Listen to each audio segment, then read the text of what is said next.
2장 1절에서 3절은 읽어놓고 설교는 1장에 있는 창조의 원리에 대해서 말씀을 하고 있습니다. 원래 장과 절에 대해서 나중에 이제 강의를 할 기회가 있으면은 한번 정확하게 한번 짚어드리긴 하겠지만, 원래 장과 절은 성경에 하나님께서 자 1장 1절이다 이러고 주시지 않았어요. 원래 장과 절은 없었습니다. 그런데 이것을 사람이 구분하려고 장을 먼저 넣어놨어요. 내용상 맞춰가지고 장을 넣어놨는데 인간이기 때문에 약간 실수가 있잖아요.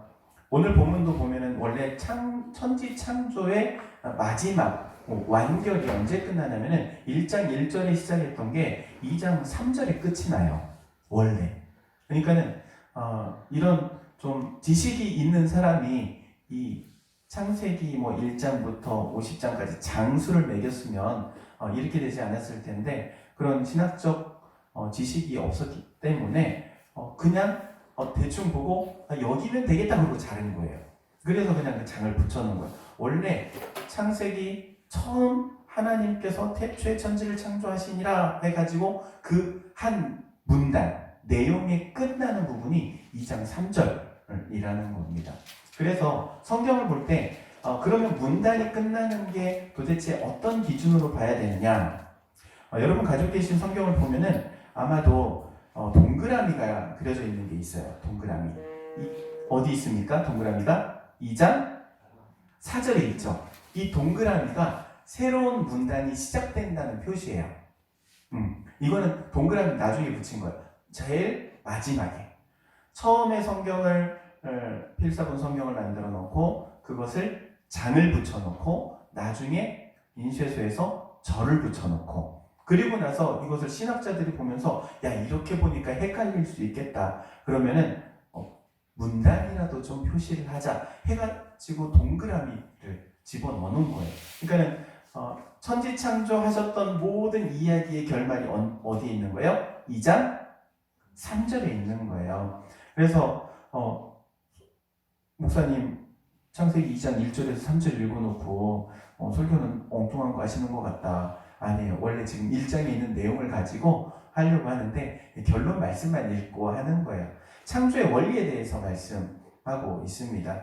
지난주에 여러분 기억하실지 모르겠습니다. 창조의 원리를 얘기하면서 우리의 사고방식과 이 유대인의 사고방식, 우리의 가지고 있는 세계관과 그리고 유대인들이 가지고 있는 세계관은 많이 다르다고 했어요.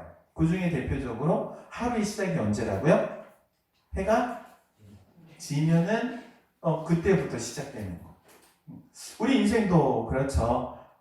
어둠에서 빛으로 나아가는 인생, 실패해서 성공으로 나아가는 인생, 이게 복된 인생인 줄로 믿습니다. 창조의 원리 또한 하나님께서 모든 피조물을 하나님이 만드셨다는 거죠. 하나님의 손으로 직접 만드신. 그렇기 때문에 모든 피조 세계는요 다 동등한 거예요. 특별히 사람을 만드실 때 사람은 다 평등한 거예요. 공평하게 사람을 만드셨는데 모든 사람은 다 동등해요. 위아래가 없어요. 빈부귀천에 따라서 사람을 더 잘 대우하고 혹은 너무 경홀히 여기고 이런 일이 없어야 한다는 것이죠. 하나님께서 하나님의 형상을 따라 창조하신 이 인간, 사람에 대해서 생각할 때 항상 이 생각을 먼저 해야 합니다. 사람 위에 사람 없고 사람 밑에 사람 없다라는 거죠. 그런데 이제 문제는 여기에 있어요. 어디에 문제가 있냐면은 나도 그를 사랑하고 그도 나를 사랑하면 좋을 텐데 나는 그를 포용하고 용납하려고 하는데 상대방은 나를 미워하고 심히 핍박하고 오히려 나에게 모질게 대하고 이러한 경우는 과연 신앙인으로서 어떻게 해야 할 것인가? 특별히 타 종교인에 대해 어떻게 대해야 할 것인가? 이런 문제들이 우리가 세상을 살아가면서 실제로 부딪히는 문제들이죠. 여러분, 그리스도인들은 타 종교에 대해서 어떻게 받아들여야 합니까? 타 종교인에 대해서 어떻게 해야 할까요? 무조건 배척하는 게 좋은 것만은 아닙니다. 2020년도에 있었던 일이에요. 뉴스로 크게 나왔었던 일인데 2020년 1월 달에 있었던 일입니다.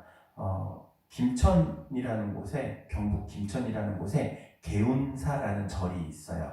그런데 이 절에 60대 남성이 들어가서 그 불당이라고 하잖아요. 우리는 예배드리니까 예배당이라고 하고 절에서는 그 부처님 모셔놓고 이렇게 하는데 불당이라고 하는데 그 불당을 다 그냥 부셔버린 거예요. 이렇게 그냥 다 휘집어 놨어. 불상도 막 거기다가 낙서도 하고 완전히 그 안에를 못 쓰게 망가뜨려 버렸어요. 이렇게 망가뜨린 그 이유에 대해서 물어봤더니 이분이 그렇게 대답했어요. 나는 기독교인인데 저 불당을 보는데 화가 치밀어 올라가지고 저걸 다 때려 부셨다고. 화가 치밀어 오를 수는 있는데 때려 부시는 거 말이나 될 이야기입니까? 여러분, 화가 치밀어 오른다고 화 나는 대로 하면 돼요, 안 돼요? 안 돼요, 안 돼요. 또 그걸 성령에 감동하심이라고 하면 또 안 돼요. 그냥 혈기야, 혈기. 오히려 사탄이 틈타는 거예요, 혈기를 부리면. 근데 문제는 그 뒤에 더 큰 문제가 생겨요. 그 사건이 이제 대서특필돼요. 그래가지고 언론을 통해서 사람들이 많이 알게 됐어요. 기독교를 향해서 막 손가락질 하잖아요. 편협한 종교라고. 그렇지 않아도 많이 욕을 먹고 있는 상황 가운데서 그런 사건이 일어나니까는 더 많은 화살을 받게 됐죠. 그때 서울기독대학교에 손영원 교수님이라는 분이 계셨어요. 그분이 근데 기자회견을 열었어요. 기자라고 해봐야 뭐 많이 옵니까? 뭐 잘 모르는 조그만 신학교 교수인데 한 7, 8명 기자들을 모아놓고 그렇게 있었던 사건에 대해서 내가 기독교인으로서 대신 사과한다 그랬어요. 뭐 여기까지는 좋았어요. 사건이 그냥 그대로 흘러가고 그냥 사과하고 그렇게 끝났으면 좋았는데 이분이 여기서 좀 더 나가요. 어떻게 나갔냐면은 그때 당시에 불당을 그냥 엎으면서 재산 피해가 한 1억 정도가 있었다고 해요. 1억 정도의 재산 피해를 입혔는데 우리가 모금을 해서 그 부분을 재산 피해된 것을 좀 갚아주자 하고 모금을 했어요. 모금을 했더니 여러분 모금하면은 여러분 같으면 어떻게 하시겠어요? 모금 참여합니까? 안 합니까? 해요? 다른 분들은 대답이 없으셔서. 목사님 하면 하는 대로? 목사님 하면 저도 하고요. 목사님 안 하면 저도 안 할까요? 물론 저 같으면 저도 할 것 같아요. 그런데 그게 문제가 돼서 대학교에 이사회가 열리고 이사회에서 이 교수를 면치시켜버려요. 여기에 의해서 우리 보수적인 기독교의 색깔을 볼 수 있어요. 타 종교에 대해서 어떻게 하냐면은 보통 배척하죠. 배척하는 입장을 가지고 있어요. 구약 성경을 읽다 보면 여러분 혹시 이런 것들을 많이 발견하실 겁니다. 이스라엘 백성들을 가나안 땅으로 들여보내죠. 그리고 가나안 땅에 들여보내면서 계속해서 율법을 주시면서 뭐라고 말씀하시냐면은 그곳에 우상 그리고 신상들을 싹 어떻게 하라고? 없애라 그래요. 없애라. 전부 다 없애라. 그냥 진멸이라는 표현을 사용을 하는데 히브리어로 헤렘이라는 단어를 사용을 해요. 완전히 없애는 거예요. 그냥 싹초재근이라고 하죠. 싹도 남기지 않고 그냥 싸그리 없애는 거예요. 근데 이 구약의 이 율법을 그대로 실행하려고 실행하고 있는 종교가 있죠. 어떤 종교입니까? 이슬람. 이 사람들은 지금도, 그러니까 이슬람도 물론 진보가 있고 보수가 있어요. 그래가지고 우리처럼 근본주의자들이 있어요. 근본주의자들이 이거 대화하려고 하는 거예요. 그래서 이 사람들은 기독교인, 그러면 기독교인을 죽이면 자기는 천국 간다. 그렇게 가르치고 그렇게 배워요. 그러니까는 서슴없이 자살, 폭탄, 테러 같은 걸 하는 거죠. 구약에서는 그렇게 진멸하라 했는데 과연 그렇다면 우리는 기독교인으로서 그걸 어떻게 받아들여야 할 것인가? 타종교에 대해서 저거는 정말 진멸해야 될 대상인가? 그렇지 않습니다. 우리는 예수 믿는 사람들이잖아요. 예수 믿는 사람이기 때문에 모든 문제의 해결책을 어디서 찾아야 되냐면은 예수님께 찾아야 돼요. 그래서 한번 이런 스스로에게 질문을 해야 돼요. 뭐라고 질문하냐면은 예수님이라면 어떻게 하셨을까? 여러분 한번 따라해 보도록 하겠습니다. 예수님이라면 어떻게 하셨을까? 신앙생활에 있어서 제일 큰 고민은 이게 되어야 해요. 과연 예수님이라면 어떻게 하셨을까? 예수님이라면 정말 저 인간 멱살을 잡았을까? 아니면은 그냥 내가 손해보고 말지 하고 그냥 넘어가셨을까? 과연 어떻게 하셨을까? 이게 신앙생활의 가장 큰 고민이 되어야 합니다. 그리스도인으로서. 물론 막 무지성 용서, 용납 이것을 말하는 건 아니에요. 그냥 무조건 다 용서해야 된다, 무조건 다 용납해야 되고 무조건 다 포용해야 된다 이건 아니에요. 물론 용서를 구하는 자는 우리가 포용해야죠. 근데 용서를 구하지 않는데 우리가 용서하겠다고 하는 것도 오만이에요. 오만. 용서를 구하지 않는 자를 내가 용서하겠다. 웃기는 거죠. 한국하고 일본하고의 관계에 있어서 뭐 그렇잖아요. 우리나라의 한국의 보수적인 사람들은 일본을 용서했다 그래요. 물론 그분들의 말이 틀렸다 이거는 아니에요. 그런데 정확하게는 사과를 하고 나서 용서를 해주는 거지. 사과도 하지 않고 나 잘못한 거 없어. 근데 내가 너를 용서해 줄게. 이게 뭐예요? 서로가 지금 그냥 핀트가 안 맞는다고 하죠. 핀트가 안 맞는 거야. 이거는 용서를 구하지도 않았는데 용서하겠다고 하고 잘못돼도 한참 잘못된 거죠. 예수님께 나와서 구원받은 사람들의 가장 큰 특징은 무엇이었냐면은 예수님께 와서 고백했다는 거예요. 예수님을 구세주로 고백했고 자기 자신이 죄인임을 고백했고 하나님의 용서가 필요한 사람임을 고백했을 때 예수님께서 죄를 사해 주시고 그가 가지고 있는 문제를 해결해 주신 거예요.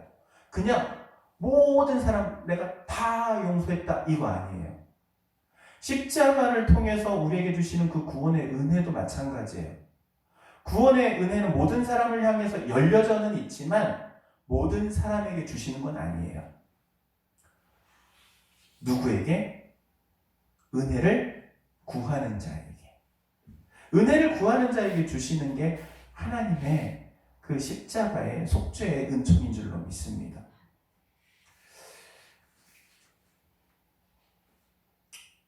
타 종교에 대해서 그렇다면 우리는 어떻게 접근해야 하는가? 이런 의식으로 접근하면 제일 좋습니다. 선교적, 복음적 마인드. 선교적, 복음적 마인드가 무슨 마인드냐면은 저 사람은 아직 예수를 믿지 않을 뿐이다. 뭐라고요? 아직 믿지 않을 뿐이다. 앞으로 믿을 사람, 대상자로 보는 거예요.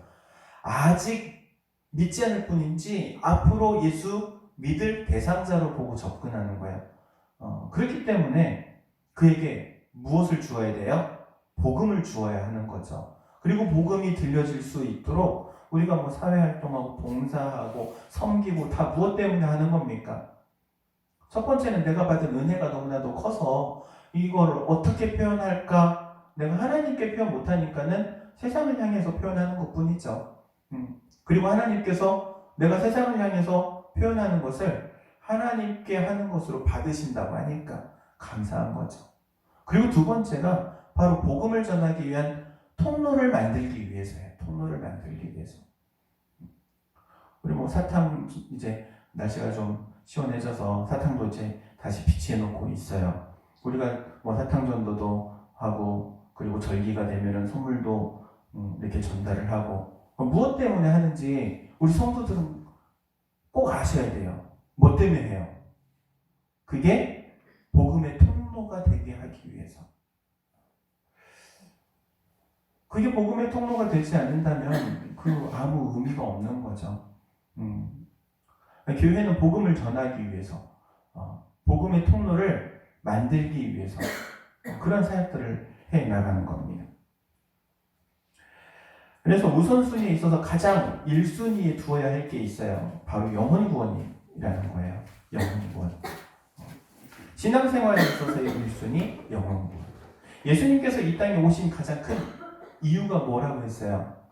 잃어버린 자를 찾기 위해서. 잃어버린 어린 양을 찾기 위해서 오셨다고 그랬어요. 천하보다 귀한 영혼을 찾기 위해서 오셨다고 말씀하셨죠. 그래서 우선순위 제1번에는 영혼 구원. 할렐루야? 아멘. 타종교 혹은 타종교인이 우리가 영혼 구원을 하는데 걸림돌이 되고 방해를 하고 그러잖아요. 방해가 되면 과연 어떻게 해야 하는가? 제가 신학교 2학년, 3학년 요 때였던 걸로 기억해요. 안양에 살 때였는데 안양대로라고 있어요. 큰 대로 한복판에서 그 도를 아십니까? 이분들하고 만났어요. 그분은 저를 도를 깨닫게 하기 위해서, 저는 그분들에게 복음을 전하기 위해서 한 30분의 실랑이를 벌였어요. 그 한복판에서 막 싸웠어요. 이제 서로 간에 지금 생각하면 참 무식하면 용감하다고 저도 참 무식하게 했던 것 같아요. 말이 안 통해요. 말이 안 통해요. 얼마나 안 통하냐면은 그분들이 이런 질문을 해요. 예수를 믿어야 천국 간다면 그러면은 우리나라에 복음이 들어오기 전에 있던 사람들 어떻게 됩니까? 세종대왕 구원 받았습니까? 이순신 장군 구원 받았습니까? 그러면서 공격을 하더라고요. 그러면서 그 대로 한복판에서 그 사람도 철면 피고 저도 철면 피해요. 사람들 안양대로 사람들 많은 지나가는 대로에서 서로 막 목소리를 높여가지고 얘기를 하는데 이 사람은 하는 말이, 여러분 세종대왕이 지옥에 가 있답니다. 여러분 이순신 장군이 지옥에 가 있답니다. 그래. 야, 저 어떻게 했겠어요? 이순신 장군 할아버지라도 예수 안 믿으면 천국 못 가다 그랬지. 그때 생각하면 참 바보 같은 거야. 그렇게 논쟁할 게 없는데. 저는 여러분들에게 권면합니다. 여러분 지옥 간다는 말은 하지 마세요. 지옥 간다는 말 할 필요가 없더라고. 예수 믿으면 천국 간다는 말만 해도 하기 벅차요. 뭐 안 믿으면 지옥 갑니까? 그러면 일단 그건 모르겠고 어쨌든 예수를 믿으면 천국에 가. 별것도 아닌 거 가지고 그러고 그 대로 한복판에서 싸운 거를 생각하면 참 바보 같죠. 바보 같죠. 오히려 하나님의 영광을 가리고 복음을 전할 통로가 막히는 그런 일들이 일어날 수 있게 되는 거죠.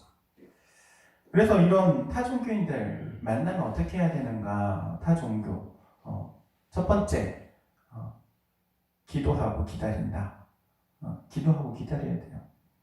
기도해야 하는 이유는 물론 우리가 말의 언변이 좋아서 그 사람들을 설득시킬 수 있다면 좋지만 복음은 말의 언변으로 되는 게 아닙니다. 하나님의 감동하심이 있어야 되고 성령의 역사하심이 있어야 돼요. 그래서 말 한마디만 해도 예수 믿는 사람이 있는가 하면 예수 천당 이 말 한마디에 예수 믿는 사람들이 있었잖아요. 우리 조선이라는 나라에 처음 기독교가 들어왔을 때 예수 천당 요 한마디에 예수 믿는 사람이 있는가 하면 30분이고 1시간을 붙들고 복음을 이야기를 해도 안 받아들이는 사람이 있어요. 기도해야 한다는 거예요. 하나님께서 역사하실 수 있도록, 성령께서 감동하실 수 있도록. 그리고 모든 일에는요, 두 번째로 하나님께 물어봐야 하는 거예요. 하나님께 물어보는 거. 너무나도 중요한 문제예요. 성경에 보면은 하나님께서 유독히 특별하게 사랑한 사람, 여러분 누구라고 생각하십니까? 성경의 수많은 인물들 가운데 하나님께서 특별히 유독하게 이 사람 진짜 너무나도 사랑한 것 같아. 저는 다윗이라고 생각해요. 근데 다윗이 하나님께 그 특별한 사랑을 받은 가장 큰 이유가, 저는 다윗은 항상 하나님께 물어보는 사람이었다는 것에서 발견해요. 무슨 일이든 하나님께 물어봤어요. 그런데 하나님께 물어보지 않았을 때 어떤 일이 발생했냐면은 범죄하게 되었죠. 여러분, 하나님께 물어보는 거 너무나도 중요합니다. 하나님께서 무엇이라고 대답하실지 기다려야 돼요. 물어보고 기다리고 응답받고 움직이고. 하나님의 음성을 듣는다라는 표현을 사용을 합니다. 하나님께서 우리에게 말씀하시잖아요. 말씀으로 말씀하실 수도 있고요. 성령의 감동하심으로, 혹은 교회라는 신앙 공동체 가운데서 하나님께서 공동체원을 통해서도 말씀을 하시죠. 환경을 통해서도 말씀을 하시고. 분명한 것은 하나님의 음성을 들어야 한다는 거죠. 그리고 나서 세 번째로는 다른 방향을 찾아야 한다. 이게 아니네? 아닌 것 같으면 아닌 거예요. 여러분, 하나님께서 우리에게 주신 영적 감각이라는 게 있어요. 영감이라고 하죠. 집에 계신 그분 말고 영감, 영적인 감각. 여러분, 영적인 감각을 막 100% 무조건 신뢰한다 이거는 아니지만 그래도 상당히 신뢰할 수 있어요. 이상한데? 그럼 진짜 이상한 거예요. 여러분, 이단들이랑 얘기를 하다 보면 뭔가 좀 잘못된 것 같은데 꼬집어서 말할 수 없잖아요. 그쵸? 좀 이상하잖아요. 근데 그 이상하게 느끼는 게 그 영적인 감각인 거예요. 이상한데 그 이상한 거예요. 하나님께 우리가 기도하면서 어떤 사역의 방향을 정하고 열심히 달려가고 있어요. 그런데 계속 안 돼. 그러면은 잠깐 멈춰봐야 돼요. 그리고 그 방향이 맞는지 한번 점검해 봐야 돼요. 성경 보니까는 사도 바울이 그렇잖아요. 아시아로 가서 복음을 전하려고 해요. 사도행전 16장에 나오는 내용입니다. 그런데 성령께서 그 길을 막으셨다고 해요. 그리고 나서 환상 가운데 어떤 환상을 봅니까? 마게도니아 지역에 있는 사람들이 손짓을 하면서 와서 우리를 도우라 그래요. 그래서 사도 바울이 이제 이쪽 마게도니아 지역으로, 그러니까는 동쪽으로 가려고 했던 사도 바울이 정반대인 서쪽을 향해서 복음을 전하게 되는 거예요. 하나님께서는 다른 방향을 계획해 놓으실 수 있는 거예요. 그렇기 때문에 영적인 감각이 필요한 거죠. 과연 왜 이게 안 되지? 왜 안 될까? 될 만한데? 근데 하나님께서는 다른 길이 있으신 거예요. 그렇다면 이제 마지막으로 이 타종교인들, 우리를 찌르려고 해, 우리를 핍박하려고 해. 과연 그럼 우리는 어떻게 대응해야 할까요? 그들이 돌을 집어서 던진다. 한 대 맞고 우리도 같이 돌을 집어 던진다? 그렇지 않죠. 눈에는 눈, 이에는 이, 이러지 않아요. 어떻게 해야 합니까? 숙제기는 한데 쉽지 않은 일이기는 한데 돌을 던지면 맞을 때도 있어야 돼요. 간디라는 사람 여러분 잘 아실 겁니다. 인도에서는 국부라고 말할 정도로. 그리고 이 간디라는 사람 잘 모르시는 분들은 간디에 대해서 간디가 기독교인 아닌가 이런 생각도 많이들 하세요. 왜냐하면 간디의 삶이 누구의 삶이랑 비슷해서, 예수님의 삶이랑 비슷해서. 그래서 간디에게 이런 질문을 했다고 해요. 당신은 크리스천입니까? 당신은 크리스천입니까? 라는 질문은 당신은 문명인입니까? 라는 질문과 똑같은 질문이었다고 해요. 간디가 거기에 대해서 이렇게 대답했다고 해요. 저는 아직 예수님처럼 살지 못하기 때문에 크리스천이 아닙니다. 그렇게 대답했다고 해요. 예수님처럼 살아가는 삶의 모습. 그리고 간디는 스스로 자신이 힌두교인이라고 분명하게 밝혔죠. 힌두교인이라고 밝혔는데 그의 삶은 기독교인의 삶을 사는 거예요. 기독교인보다도 더 기독교인 같은. 어떻게 그렇게 살 수 있을까요? 여러분, 우리 그리스도인이잖아요. 그쵸? 그리스도인이 그리스도인답게 살아가야 해요. 숙제예요, 숙제. 여러분, 평생 숙제인 줄로 믿습니다. 그리스도인이 그리스도인답게 살아가기 위해서 그러면은 싸움을 걸어올 때 우리는 어떻게 해야 되느냐? 우리는 걸어오는 사람 마다하지는 않죠. 보통 멱살 잡으면 같이 잡아주고 머리끄댕이 잡으면 같이 잡아주고. 그러면 안 돼요. 성경은 이렇게 말씀합니다. 우리의 싸움은 혈과 육이 아니요. 혈과 육. 그러니까 몸싸움 하지 말라는 거예요. 몸으로 싸우는 게 아니라 무엇과의 싸움이에요? 영적 전쟁. 영적 전쟁에 대해서는 우리 다음 주에 이어서 함께 보도록 하겠습니다.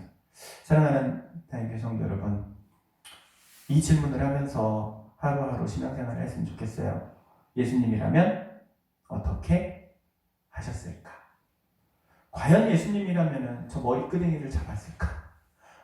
예수님이라면 저 험한 말을 하셨을까? 예수님이라면 과연 어떻게 하셨을까? 이게 우리 신앙생활의 가장 큰 질문이 되어야 할 줄로 믿습니다. 그러한 우리 성도님들 되시기를 주의 이름으로 축원드립니다. 기도하도록 하겠습니다. 사랑과 은혜가 충만하신 하나님, 은혜를 구합니다. 하나님께서 이 천지 만물을 창조하셨는데 이 만물 가운데 영장이라고 하는 우리 인간들이 각기 문화에 따라서 종교에 따라서 차별을 두고 서로가 서로를 대하는 데 있어서 차등을 두며 살아갈 때가 너무나도 많이 있습니다. 하나님께서 만드셨을 때에는 모든 이들이 다 똑같은 존재로서 똑같이 존엄한 존재로서 지음을 받았음에도 불구하고 오늘날 이렇게 이념적인 갈등들로 인하여서 싸우고 또 전쟁을 하고 또 인간이 인간을 죽이는 이런 사회 가운데 살아가고 있음을 주님 앞에 아뢰입니다. 이런 상황 가운데서 우리가 그리스도인으로서 그리스도의 신앙을 지켜 어떻게 살아야 할지 날마다 깨닫게 하시고 저희 걸음을 주님께서 선한 길로 인도하여 주옵소서. 예수님의 이름으로 기도하옵나이다. 아멘.